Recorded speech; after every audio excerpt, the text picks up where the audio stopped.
काँग्रेसमुळे भाजपला फायदा हे गणितच थोडं वेगळं वाटण्यासारखं आहे, पण असं घडणार आहे तेही दिल्लीच्या राजकारणात आणि इकडे महाराष्ट्रात फायदा होतोय तो अजितदादांना।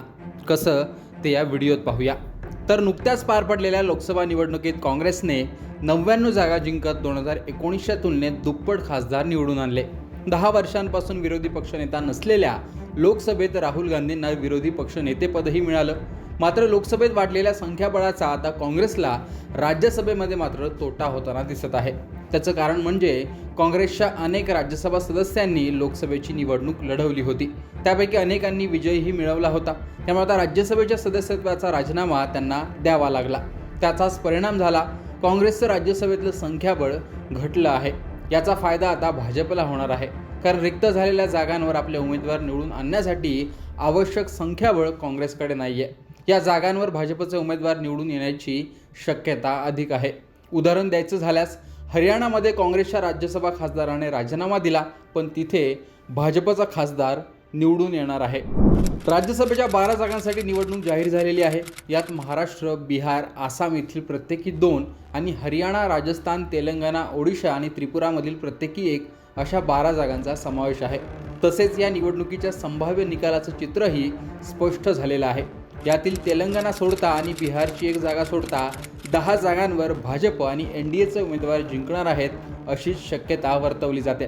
त्यामुळे एनडीए आघाडीचं संख्याबळ घटणार असून भाजपचं 9 ते 10 जागांनी संख्याबळ वाढणार आहे। म्हणजे भाजपचे 87 वरून 97 राज्यसभा खासदार आता होऊ शकतात। त्यामुळे एनडीएला राज्यसभेमध्ये बहुमत देखील मिळणार आहे। सध्याच्या स्थितीत राज्यसभेतील 20 जागा रिक्त आहेत, त्यापैकी 12 जागांवर निवडणूक होते। तसेच या 12 जागांचा निकाल जाहीर झाल्यानंतर राज्यसभेतील सदस्य संख्या वाढून 237 एवढी होईल। एनडीएची सदस्य संख्या वाढून 119 ते 120 एवढी होईल। त्यामुळे 237 सदस्य असलेल्या सभागृहात एनडीएकडे काठावरचं का होईना पण बहुमत असेल। दुसरीकडे महाराष्ट्रातही लोकसभा निवडणुकीसाठी अजित पवारांनी एक गणित जुळवलं होतं।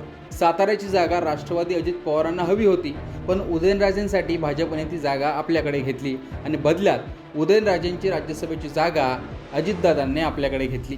उदयनराजे जिंकले तेव्हाच ठरलं होतं की अजितदादांचा आणखीन एक राज्यसभेवर खासदार निवडून येणार आहे। ठरल्याप्रमाणे ती जागा देखील अजित पवारांना मिळाली आणि त्यांनी नितीन पाटील यांना तिथे उमेदवारी दिली आहे। अशा प्रकारे अजितदादांचं गणित जुळलं आणि ते देखील राज्यसभा निवडणुकीत फायद्यात राहिलेत असंच म्हणता येईल। आता राज्यसभेत त्यांचे एकूण 3 खासदार असणार आहेत, जे लोकसभेच्या तुलनेत 2ने अधिक आहेत। त्यामुळे एकीकडे भाजपला फायदा, तर दुसरीकडे महाराष्ट्रात अजित पवारांना फायदा झाल्याचं दिसतंय। एकूणच याविषयी तुमचं मत कमेंट बॉक्समध्ये सांगा। लोकमतचं यूट्यूब चॅनल सबस्क्राईब केलं नसेल तर आठवणीने सबस्क्राईब देखील करा।